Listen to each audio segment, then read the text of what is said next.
What is up, everybody? Welcome to tonight's episode of the Cheese Talk podcast on this super cold ass Saturday in Wisconsin. I'm sure it ain't much warmer down where my guest, Mr. Cheap Seats, is. What's going on, man? How you doing, Ryan? Good to see Doing you. pretty good. Yeah. Yeah, it's pretty good. We're in the 20s, but I don't think we're quite as cold as you right now. So. Yeah, it's pretty frigid up here right now. It's one of those where you hope your car starts, and then even if it does, you hope that it stays started. Right. Since the last time we talked, well, the Packers are sitting in a better position, I think, than they are now. But I mean, I guess at least they made the playoffs.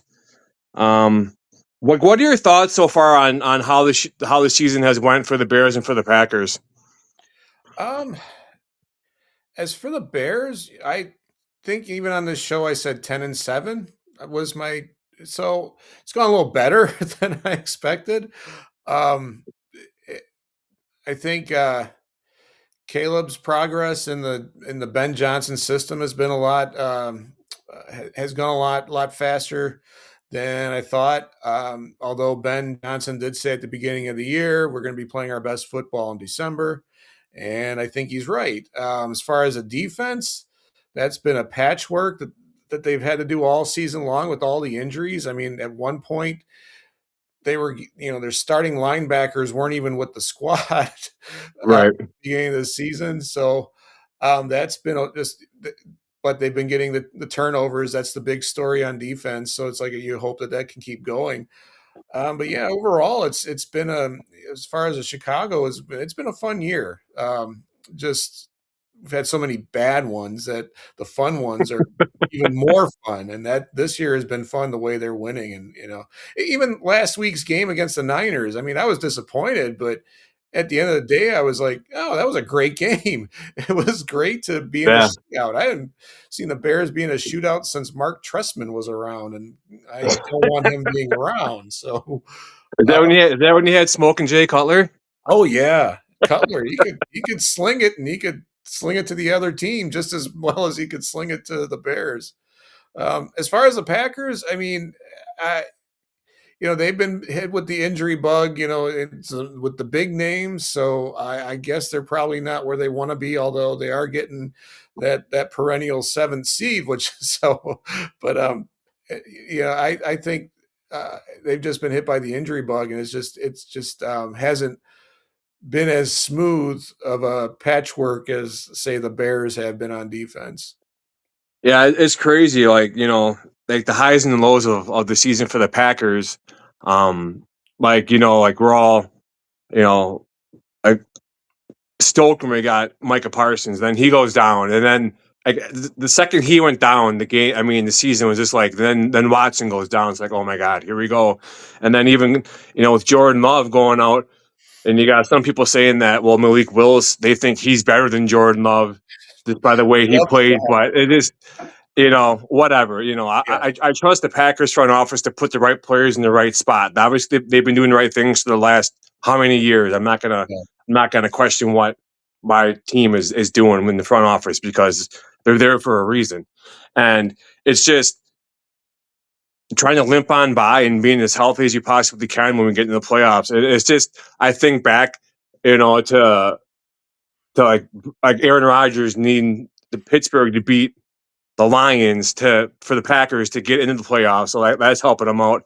And then even like Aaron Jones and the Vikings helping the Packers out by getting a victory by sealing. It's just been a crazy year. I guess I'm just glad we got into the playoffs, to be honest. And whatever happens, happens. I guess if Detroit can use that injury, excuse 22 or whatever the starters were out the last year, 2 years ago.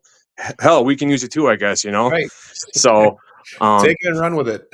But when you have like Elton Jenkins go down, and then you have Zach Tom go down, and you have Tucker Kraft go down, you have Micah Parsons go down, you have Watson go down, you have Reed go down, you have Jordan Love go down. I mean, those are some pretty big hitters right there. Yeah.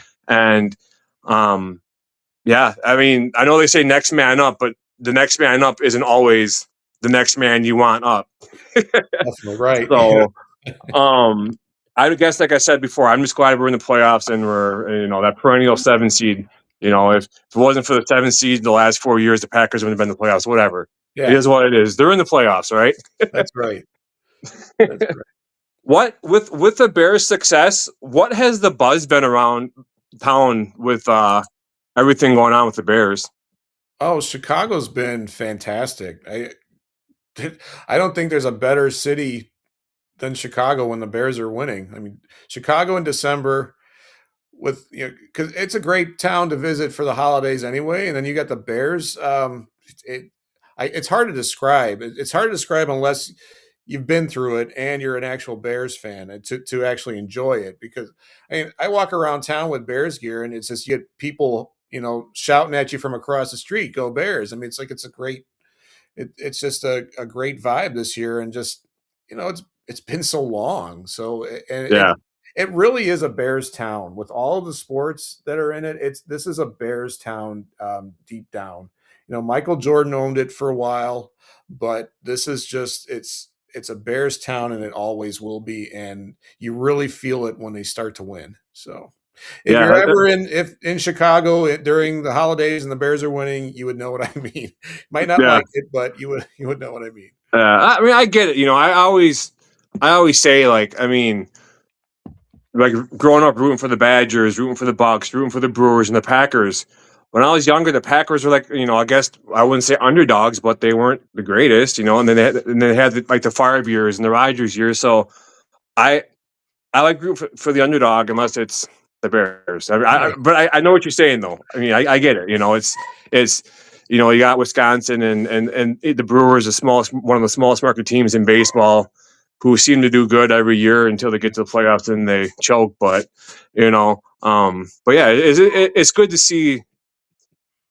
Shall I say, like the Bears over the last 35 years to actually be like, what was the last time? 2006 when they were in the Super Bowl? That was their last Super Bowl. Yep. Yeah, so I mean, it's been a while for you guys. So I mean, yeah, it's cool. I mean, I understand the excitement and stuff. I think that's cool for you, as a Bears fan for sure. Do you think after these last 2 years, the rivalry has been renewed with the Bears and the Packers, or do you think it's still got a bit to go to get to where it was at one point? Well, I think that would come down to the coaches because I'm thinking back to um, the '80s when you had Mike Ditka and Forrest Gregg, two former players who hated each other to begin with. Just that was like I think even though the Packers might not have been good, that the rivalry was still good. Those were some nasty competitive games in the mid '80s there. Even with the Bears coming out of it, they were just some very memorable games, lots of close ones, and that's what this is. The last four games have come down to one play. Yeah, You can't get closer than that, and it's 2-2 in the last 2 years. So I would say you got two young coaches. I don't think LaFleur is going anywhere anytime soon. They would be crazy to get rid of him.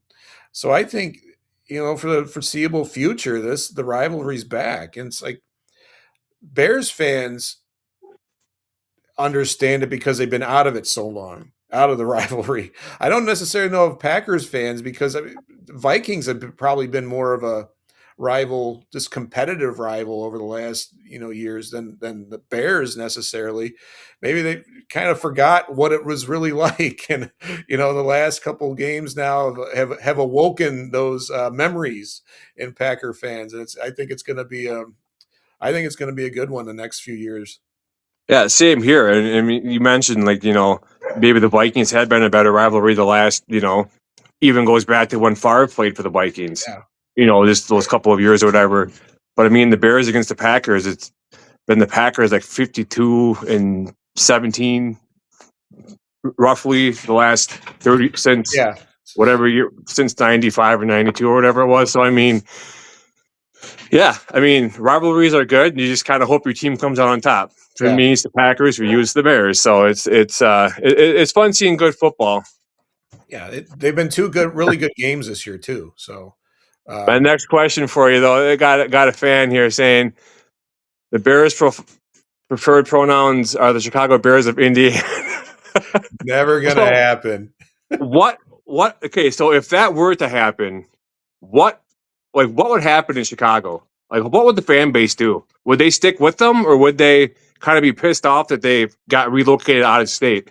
I think they would stick with I think they would stick with it for the majority.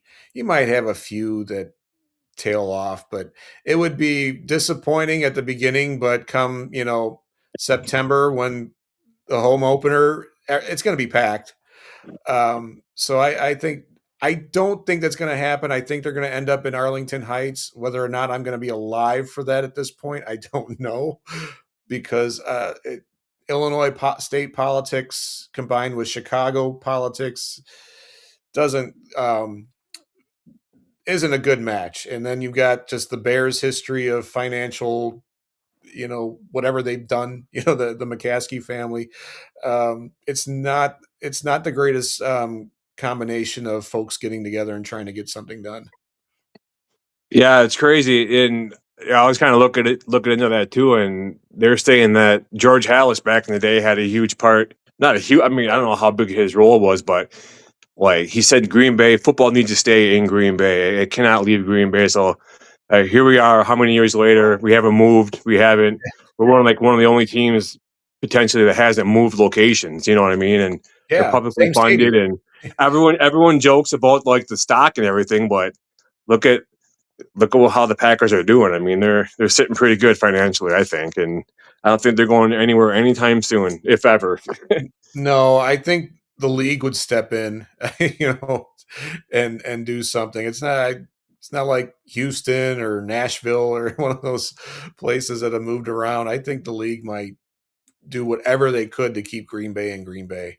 Well, even like if you follow me on socials, you'll see like I obviously from like Highway 41 to you can see Lambeau Field from Highway 41 or I-41 now. It's I-41. It's interstate status now, but um, like from 41 all the way to Ashland Avenue, pretty much the Packers bought just a ton of land. They're buying houses, leveling the houses, making a Titletown district so you can go down that sledding hill in the wintertime by Lambeau. They have ice skating by Lambeau. I mean, it's just a bunch of different stuff you can do that's all Packer themed. And I mean, Lambeau's open like 364 days out of the year. I mean, Okay. it's just crazy the attraction that brings from all around. Even when I was there for the draft, this fans from talking to fans from all over the United States and all over the country is just crazy to picture a city of I don't know what 115,000 people just even the state of Wisconsin having the resources to locate all these people. You know what I mean? So it's pretty cool thing to see the draft in Green Bay. I guess is all I'm trying to say. Oh yeah. And just even the different fan bases commenting on like going to the Packer Hall of Fame and doing the stadium tour and just everything that was going on during the draft weekend was pretty cool. What with this current roster and the management, what do you think the sustainability of the team is? Do you think they'll be able to keep them together to have a good few runs? You think they'll get some big heads and want some more money and go elsewhere when their contract is up? All things being equal, I mean, if you look at all the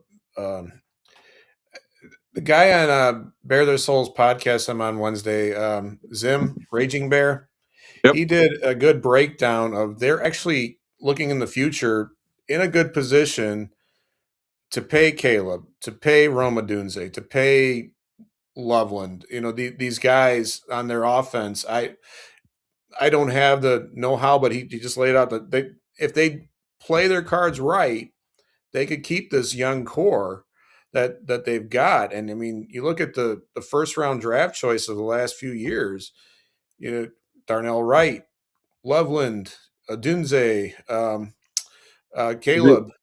These guys, and then you Komet, got isn't Jacob Cole Ertz. Komet? Isn't he drafted in the last couple of years too?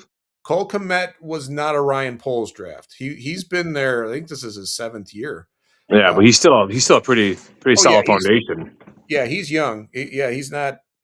They locked him up last year. They've got more for a couple more years, and Burden, and then Monungai, seventh round pick, and where'd that come from? Take that bolt of lightning and bottle it up. The Yeah, key is the defense. What are they going to do there? they've got to throw everything, all their resources this offseason at the defense because the defensive line is just whew, that it that it all starts right there. So Yeah, it's funny you mentioned that. I'm sorry to cut you off. My son, I got two boys and three girls, and my youngest son was asking me. He goes, "Dad, does defense really win championships?" I go, "Yeah," because I go offense. If you have an offense that can score all day long against you, you're not going to be able to stop them. You know, you got to be able to have the defensive mentality. I mean, you look at the '85 Bears or the '96 Packers or the 2010 Packers, whoever, any team, the Baltimore Ravens with Ray Lewis and Ed Reed and all those guys. I mean, defense sets the tone. You know what I mean? And it's crazy. Like you mentioned for the Bears, defense is huge. I mean, against the Niners, defense obviously didn't stop them enough, and it neither was just team had defense. Both teams suffered, have been suffering on defense, and that's what you get. You get an exciting game, but it's like, gosh, I wish somebody would make a stop. if your guest is not Catholic, is he considering converting? Hashtag Pope. I don't know. That's how try to leave religion out of it.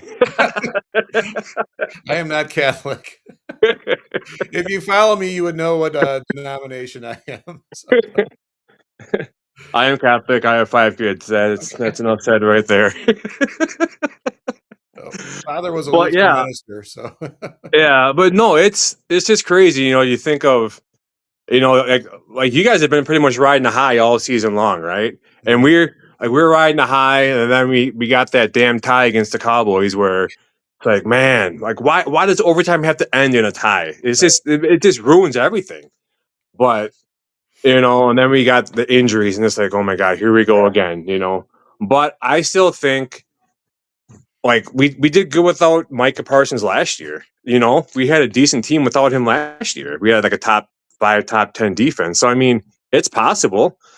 I mean, you think about that last game in Chicago, a 0.05% chance of losing that game, and leave it to the Packers to lose it. I mean, I mean, and people are coming after Romeo Dobbs and saying, "Oh, there are so many factors that people don't think about. People they go blind when they say stuff. It's like playoff atmosphere, you know, trying to judge where that ball is going to bounce. You go one way, the ball goes the other. You try to recorrect, and it hits you in the wrong spot. And it's just his helmet, the concussion, the Yeah, guardian helmet. I mean, probably a little bit of weight, right? I mean, I don't know, and yeah. just and then people coming after him and knowing what he dealt with last year with his mental health. He missed games last year because of his mental health. I mean, Mhm. people are just ruthless, and it's just like these guys are human beings. They're playing top notch level at sport, and they make a mistake and you want to crucify them. And it's just a game. End of the day, it's a game, and I don't get upset anymore with games. And it's just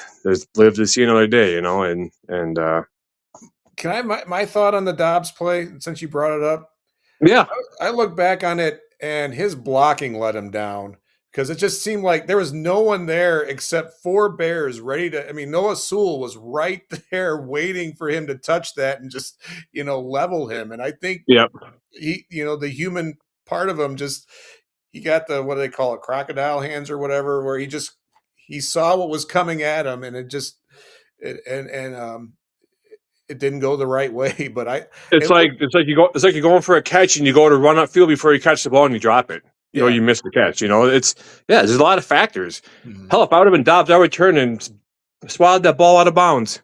You Something. know, yeah. But I mean, it is what it is. Yeah. For the whole year, we've been calling for Rich Bisaccia to get fired because he's just been.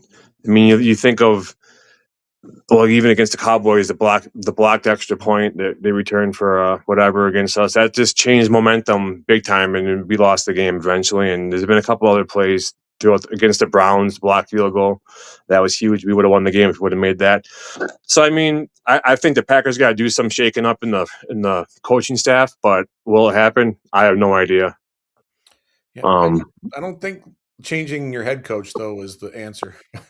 no, You know, I would have preferred to sign the other Diggs brother. Packers need more a-holes on the team. No, Stefan Diggs can stay in New England because he's probably gonna. He's right. not a nice person. Yeah. This is a good this pickup isn't going to hurt. I mean, what do the Packers pay like 500,000 for him for this week, and then the playoffs? The league pays out the playoff money. So I The, mean, the way I, as the long way as I the look, expectations aren't so high, I mean, he could fill a he need. he can't be any worse than what we got in the field right now. There you go. You know what I mean? And the thing is too, he's 27 years old. Him and Parsons are like best friends from the Cowboys. Yeah. They have the same agent. I think he's going to be a Packer beyond this year because they can still buy, they can restructure Oh his yeah. contract next year.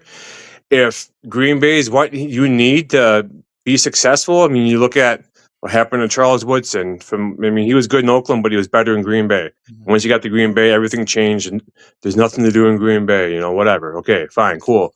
Maybe that can work for Trevon Diggs too. Maybe there's nothing to do in Green Bay except for work on your craft. You're The with your best football. friend. Whatever. There's Right. football.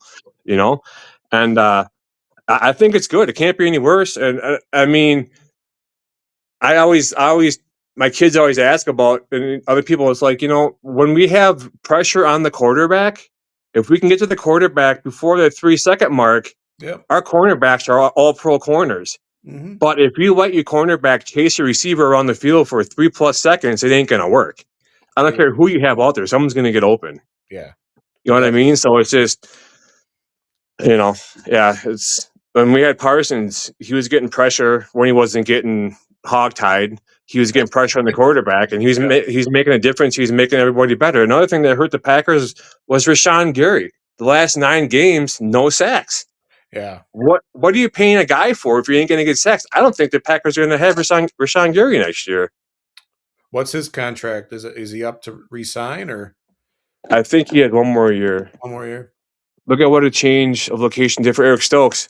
Yeah, Eric Stokes is his one parting shot leaving Green Bay was, well, there's nothing open to eat after 10 o'clock in Green Bay, dude. Why don't you be self sufficient and make yourself food? You know what I mean? And there are places open past 10 o'clock in Green Bay to eat. He just doesn't know. Yeah. But yeah, no, I just think I'm still like, I'm still positive for this year and how it's going to end. Whatever, we made the playoffs. Granted, 7 seed. Like you said, the perennial 7 seed for the Packers. But I'm getting more excited about just the thought of what could be next year coming back. You know, Parsons' injury suck, but his ACL tear was a clean tear. Versus being Yeah. a bad tear, I guess it takes more operation or more healing time, whatever. Patrick Have it Mahomes. easy, yeah. I think his is So bad. they said that he's going to be back. Hopefully by the start of the season. That's huge. Yeah. Then you have a healthy Devontae Wyatt. Hopefully you have a healthy rest of your team, a healthy Elton Jenkins if you keep him on your team or not, and in the draft. And it's just I'm looking forward to start with a healthy team next year because we haven't been playing healthy yet. No team has played healthy, but I Yeah. mean the injuries and Tucker Kraft getting him back too is huge. Hmm. It's going to make the defense second guess on it's just a whole bunch of factors that come into play when it comes to this year and next year. But I think the Bears are going to have a good run in the playoffs. I don't know. I think it's going to be a good game in Chicago, but I don't see the Packers potentially coming out of there with a victory. Yeah.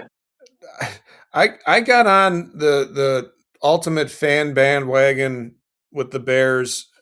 I think it was after the Pittsburgh game. I just said, looking at the rest of the league and how upside down things have gotten. At that time, I think you had Kansas City at 6-6, and you're going. I was looking at this going, no one in this league scares me, and they should at this point. Like there's an automatic number one anywhere. Why can't the Bears win it all this year? And I was like, why not? Because who they've beaten, they beat the Packers once. They dominated the Eagles in Philadelphia. Everyone thought the Rams were the team to beat. Are they really? I mean, they can be beaten. Seahawks, they got Sam Darnold, who kind of turns into a pumpkin in the playoffs. So Yeah, You and they're know? playing right now too against the Niners. I don't even know what the score was. I was watching it Oh, before it yeah, came down. that's right. But I mean, I I do. I guess I'll go back and what I say. I do have confidence in the Packers that they can beat Chicago. But Yeah, I don't. It's gonna be tough. It's gonna be tough. It's oh, gonna be yeah. tough. You know. I mean, there's a lot of ifs. If Jordan Love was cleared, he's out of concussion protocol, but they're gonna play Tune Oh, okay, as there the okay. starter. Yeah, Malik Willis is the backup. I mean, Christ. I mean, crap. They said that Jacobs or Jaden Reed at one yeah. point were the emergency backup quarterbacks. In the It's Bears like game, yeah. That was I it's remember hearing like, that, like, what happens? it's like yeah, they're gonna do the wildcat formation and just no one's gonna know what the hell is going on. Well, think about in the Bears game, Leak, as well as he played, I think he only had, like, 9 pass attempts in regulation, Malik Willis, and so it's like they ran the ball, and they and they just kept running the ball, and they might be successful at that, at least in a game, and, but Well, yeah, he has an arm. He had a couple good. yeah. He had long passes, 40-yard touchdown passes against the Ravens the following week. Yeah, no, yeah, but just that Bears game, he didn't throw it Yeah, that much, and um, yeah, that if it's the Bears and Packers in Week 1, it'll be another come down to the last couple minutes. It's going to be close. I don't think anybody blows anybody out, and you just see who has the ball last when the dust settles. So yeah. I'm kind of looking forward to that. That's what it's all about. Right. I'm sure you've been following some of the Packer headlines, like, or you've seen obviously on socials. I know we have some Packer mutuals and whatnot, and I'm sure you've seen my post as well about the inconsistency on the play calling as far as like go back to when Parsons was playing and the blatant holds throughout the year. Like, what are your thoughts on that? Do you think that the refs are seeing it and they're just not calling it? They don't think it's enough of a hold, I guess, to throw a flag on it? Holding is like to compare it to another sport like traveling in basketball. It's become subjective. What you can get away with, and I think it's just a league wide thing. Everyone thinks that their players are getting held, and they can probably point to 10, 15 examples throughout a game where they're right. Um, but I think it's league wide. League wide. I don't know what they can do about it. You know, somebody said maybe make holding penalties, 5 yards instead of 10 yards. Maybe not make it such a severe penalty where you just make it a 5 yard one. That might just cut down on just having it be so egregious in some points, because a 5 yard penalty is much more manageable than a 10 yard penalty can just completely kill a drive. Whereas a 5 yard, like an offsides or something, it's not as bad. But yeah, I think it's league wide, and I'm sure there's plenty of a guy like Parsons is gonna get mauled.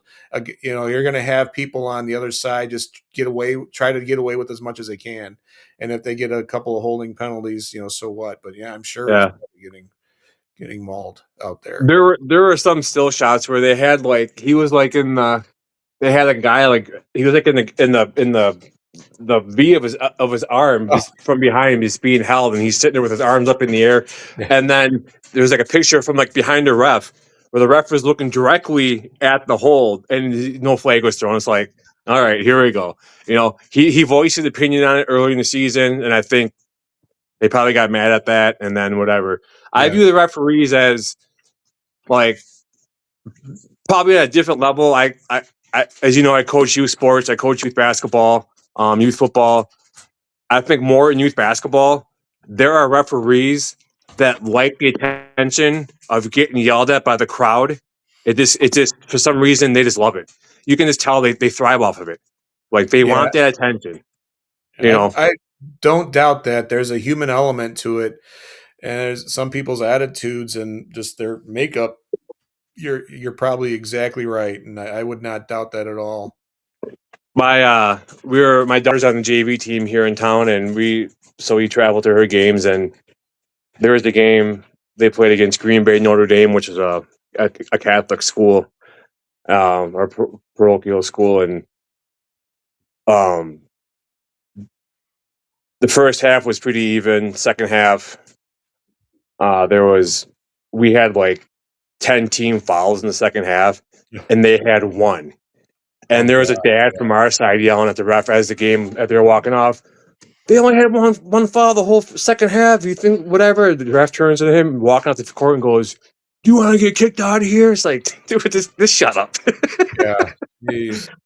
You Yeah, no know, but than that. it's crazy. I mean, yeah, you can just tell. I can tell by like, I guess I'd like to think I can tell that some refs like to get yelled at and Oh, yeah. whatever. But Definitely. um, what are your playoff predictions for the playoffs in NFC AFC this year? So, starting the NFC, I'll just give my homer prediction. I think the Bears are going through it.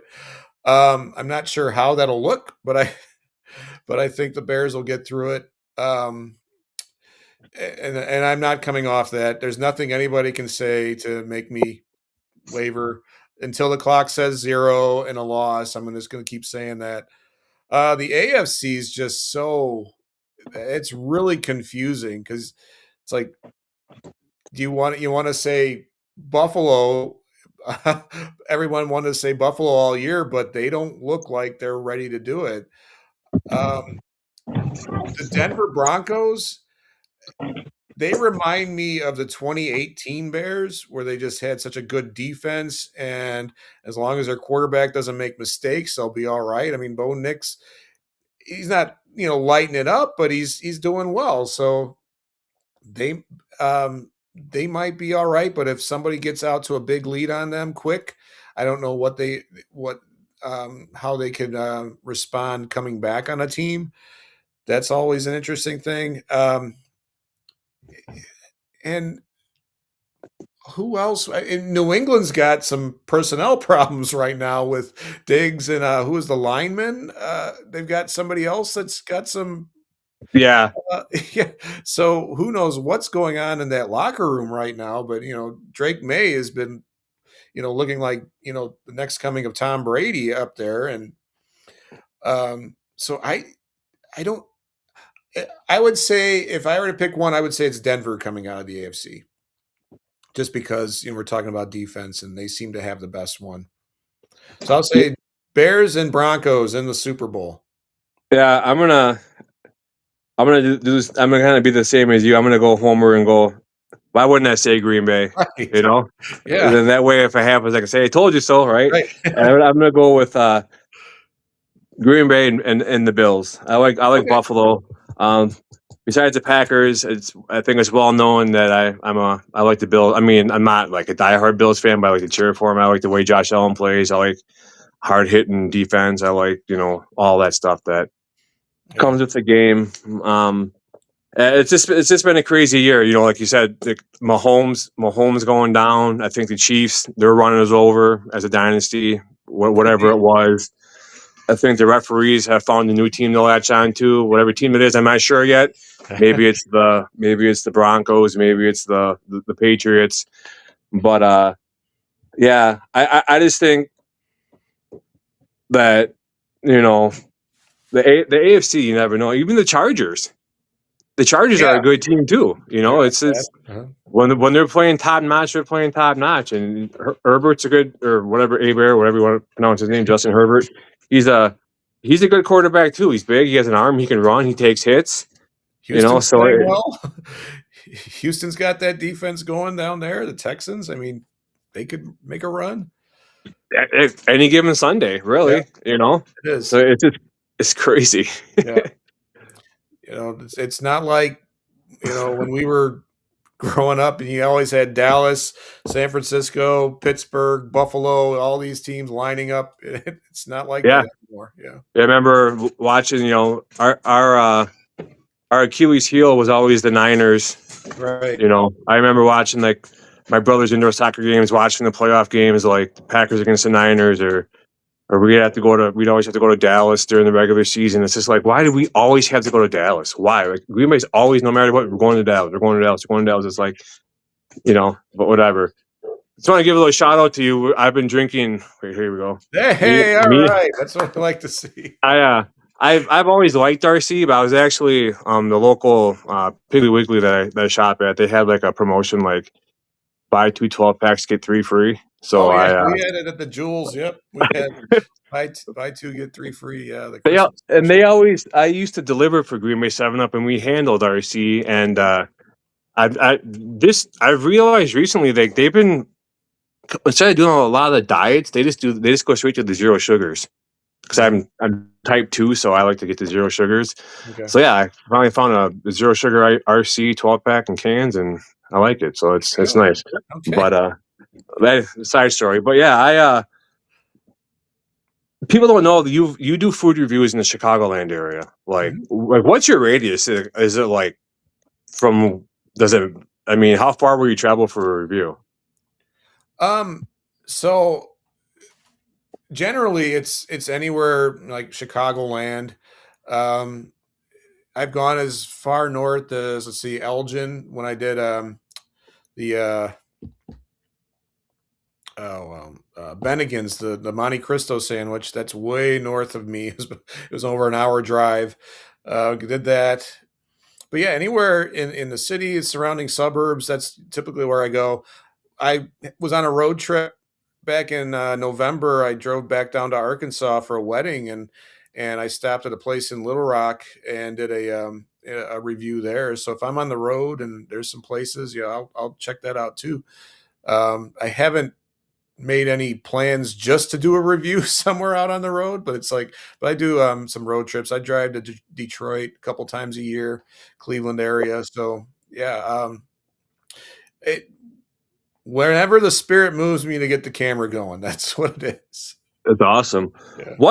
What was your favorite food review of 2025? I was thinking about that today at work when I was looking at this, and there's two that, as far as just kind of just grasp or just sum up why I tried to do this. So there was Mickey's Hot Dogs. They're in Bellwood, right along Manheim Road as you're headed towards O'Hare Airport, and they've been there a long time. And the time I went in there, the one of the owners, um, he saw me what I was doing, and he just asked what if I was doing a video review, and I said yeah. My wife was with me, and he sat there and talked with me and my wife for good 45 minutes just about the business and just the history of it and how it came about. And he gave us a sloppy Joe sandwich to try, that I wasn't planning on doing. And I was like, yeah, this is what I love. I love hearing the backstories of these things and just coming across that. So that was Mickey's. And then the other one is Chester's Tavern in Summit. Yeah, is it Summit or is it in? Yeah, it was in Summit, Illinois.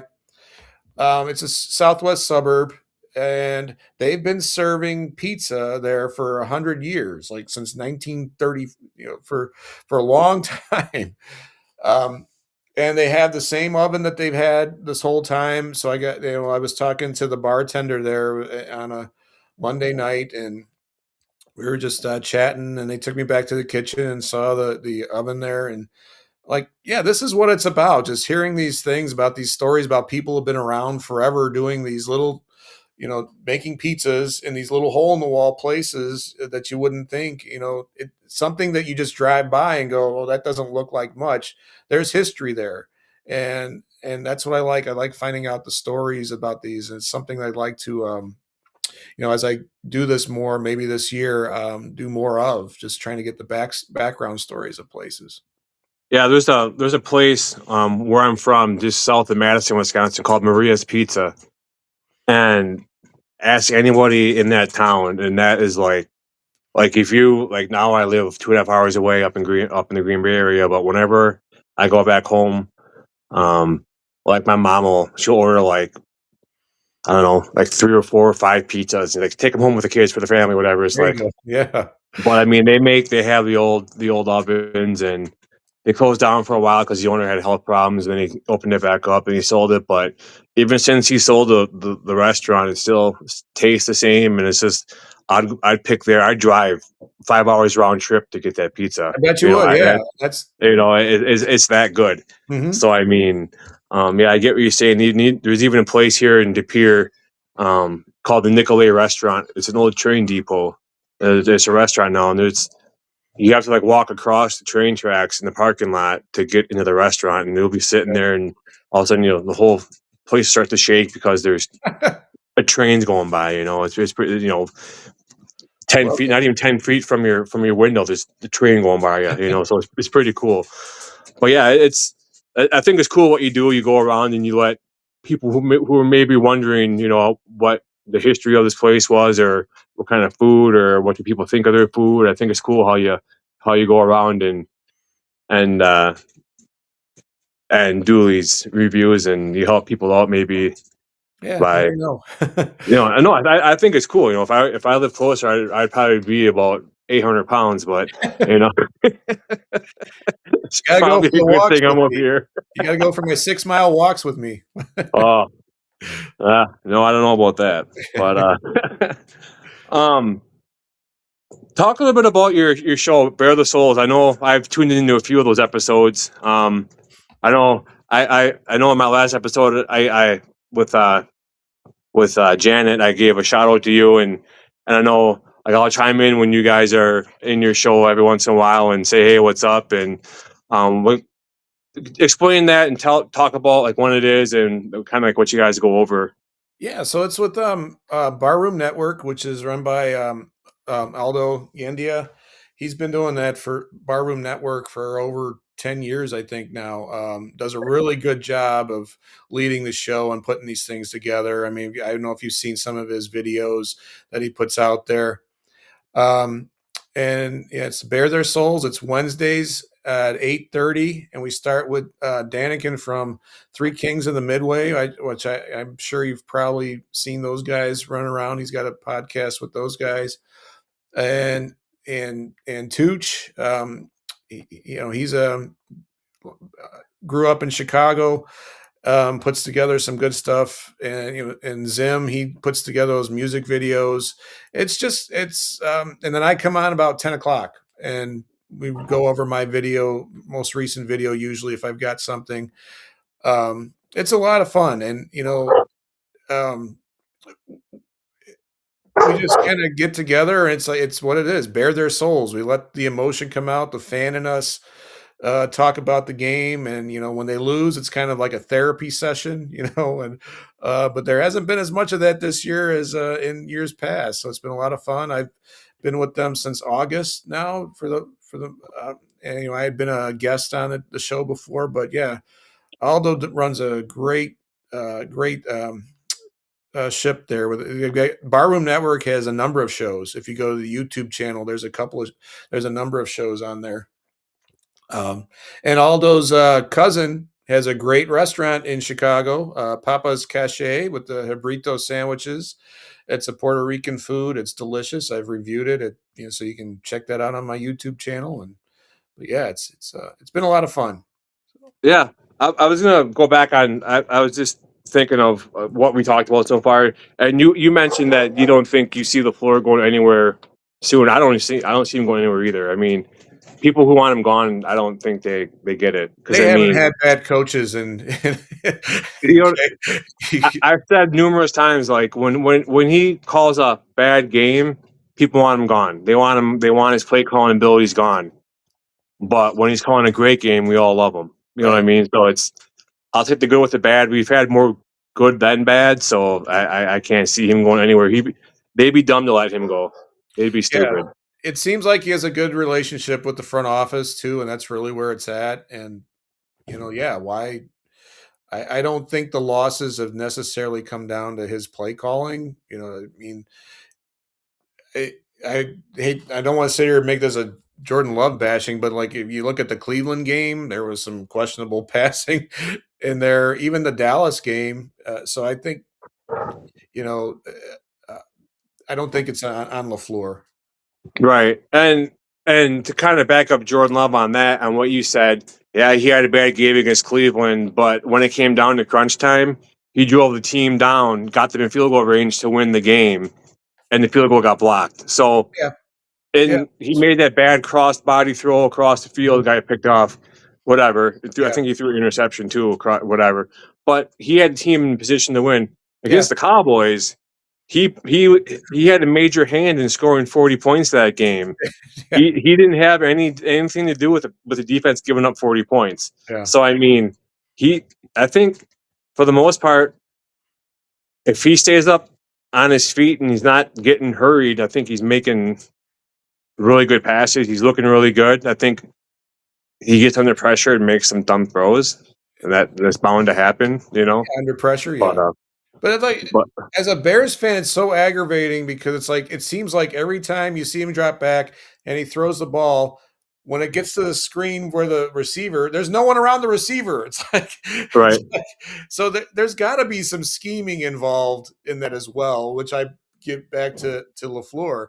Um, but where you go, it just it just never seems like it's like he's always throwing to a wide open guy, which is great. I wish that's the best thing to happen. So and he's a very accurate passer. If the guy's there, he's going to hit it more times than not. So, but yeah, it's just and always frustrating because you just see the guy's wide open. yeah, and it's like the way he throws off his back foot and he's like falling backwards as he's throwing it. I mean, there's a picture floating around of him, Rodgers, and Favre all in that same Oh, position. So yeah, I've they seen all, that. Yeah, it's crazy. yeah, But yeah, I mean, like I said, LaFleur, he schemes people to get open. right. And when he has everyone on the same page and 100% healthy, I mean, they're a force to be reckoned with. But when you have a Luke Musgrave out there versus a Tucker Kraft, there's a huge difference. You know what I Right. mean? So Yeah. it's yeah, it's definitely. I think he's going to be around for a while. He's young. He's in his 40s. So I mean, I Yeah. don't. He's not going to go anywhere anytime soon. I don't think so. Um, but yeah, I'm just trying to think. What's your I'm gonna play this clip here quick, and I want to get your opinion on it. Okay. Okay.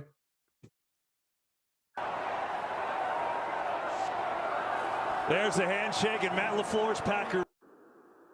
What are your thoughts on that? Like, I that love was it. obviously from the when the Packers obviously you saw Yeah. the score, they beat them, and I think that was based off the whole like he's looking forward, whatever he said in the press conference to Yeah. beating Matt twice a year.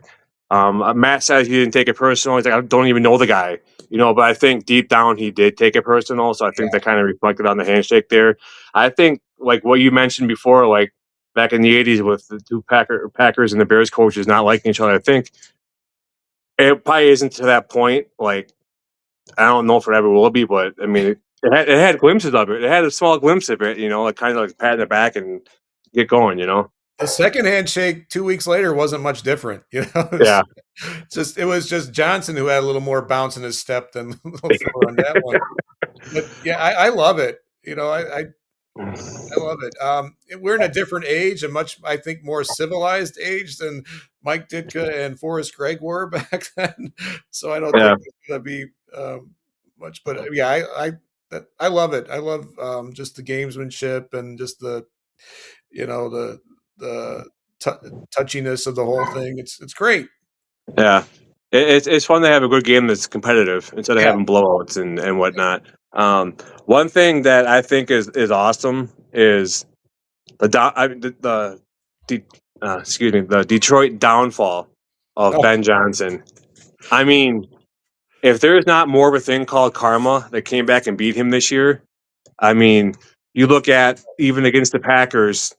I think the Packers went 1-5 last year in the NFC North, and yeah, if they win tomorrow, they'll go 5-1. So like a total opposite. So I think things have changed. I think Detroit's window has closed on them. yeah. It could. His you look back to the Thanksgiving Day game, I think it was against the Packers. They're on their own 40 or 45 yard line, and it was like 4th and 3, and they did like a toss to Jameer Gibbs to the right. He had like a loss of like maybe 3 or 4. the next player a couple plays later was that bombed. Is either Christian Watson or Bull Melton, and just the Packers. I mean, these plays, his play calling is costing his team games. It's coming back to these fourth and fives or these trick plays. And like, what are your thoughts on the Detroit downfall? It's something that needs to be studied, I think, as they say. But you can tell, having Ben Johnson this year, you can tell, well, he's going for fourth downs more frequently than coaches in the past. It doesn't seem as necessarily reckless as the way Dan Campbell we're going for it. It's like he's playing a video game. He's playing his buddies in a video game. It's like, yeah, we're just going for it. Let's do it. Um, so think I think Ben has a better grasp. And okay, yes, we can make this 4th and 1. Maybe we shouldn't try it here. Whereas Campbell, he's really just, I think, doing it, just going off of emotion. A lot of it. I compared it to. I used a Chicago comparison the other night on our show with when the Chicago Bulls had a coach by the name of Doug Collins back when Jordan was really young. He was Nope. he was so emotional and just so rah. And when they were winning, it was great. But when they would lose, it was like the whole world collapsed. And it wasn't. And you kind of, that emotion sometimes can be the downfall in the locker room. And what did Campbell say? Was it after last year's game? We might not get back to this point, or whatever the quote was. Like, why would you say that in front of your guys like that? And so I think Sunday's game, if the Bears get out to an early lead, they're going to blow them out. I think Yep. the players could just, if it's 14-0, something real quick, I think you could see it turning into just like a blowout. I don't know if he's completely lost the locker room yet. I don't know, have that much information, but it could be one of those things. Yeah, you mentioned like even early in the season, and even like last year, I can remember it's like, why isn't LaFleur going for it like on 4th and 1, 4th and 2? He has the ability in that short amount of time to scheme people open. Yeah, He's an offensive minded coach, and this year he's been going for it a lot more, which I've been, happy and a little disturbed about, because I'm happy when they make it, but I'm disturbed when exactly. I can, you have trips to the left and you send your running back out behind the receivers and you snap the ball. It's like you're doing a running back screen. Obviously, Right. they're blocking for him. They're reading. Why don't you run something to the opposite side? You ran this play 4 times so far this game. Yeah. Why are you so predictable? It's like sometimes it feels like you're giving a like a Xbox controller when you played Madden on Yeah. all Madden. Like, okay, oh, you're a third grader. Here, play all Madden. You know what I mean? It's like, why? But Yeah. for the most part, though, I'm happy that he goes for it on 4th down. For the most part, like I said, another part that really upsets me is when it's 4th and short and they're in the shotgun formation and they run it. That drives me nuts. You're within a yard, why don't you like have like your tight end go in motion, quick going in the center and do like a mini, like a tush push, like the Steelers do when you have Aaron Rodgers sitting in the back just with his hands on his hips watching the play go on. Right. Do that with love, you know what I mean? But I don't know. For the most part, I've been happy watching the Packer games. Like I used to get like back when I drank, I used to get all like whatever annihilated watching the games. Now it's just like I don't drink. I don't let the games all come to affect me. It's they have a job to do. They didn't do it, whatever. And Mm. my life goes on whether they win or lose. So I can't let it really affect me and my family. So it's Yeah. kind of how I deal with it. Whatever. But yeah. Where can people find you on socials? So yeah, I'm on X the most at Cheap Seats 411, and I'm on Instagram and TikTok, and then on YouTube I'm at Fitzmagic Shy is my YouTube channel. That's where you can check out all of my videos. I've got 77 food reviews on there now, I think, and I don't even think that's a lot. Yeah. But yeah, that's where you can see all my food reviews. Is on my YouTube channel at Fitzmagic Shy, and check me out Wednesdays at 8:30 Bare Their Souls on Barroom Network. That is on YouTube Live, and it's also live on X, so you can check it out twice. And if you don't get it on Wednesday, you can get it the next day. It seems like whenever you do your reviews, like I'll be on X and your video pops up. Now I'm hungry. Okay, get off there. Now I'm on Instagram. It's like, okay, here it is again. We're like on the YouTube. It's like, oh, here it is again. I'm everywhere. But no, I like it because it gives me ideas too of like stuff I can make at home. So that's kind of cool. So yeah, absolutely. Well, I appreciate you being on. I would say good luck. I would say good luck in the playoffs, but chances are you're playing the Packers first. So I'm not going to say it. Yeah. But I look forward to having you on again this year. Hopefully, maybe springtime, summertime, around that time, and we can talk about the playoffs and what happened and some food reviews and some other stuff. How's that sound? Sounds good to me. Bring All on right, the playoffs. man. Yeah, appreciate you being on, and go Pack, go. All right, bear down. Thanks. Thank you.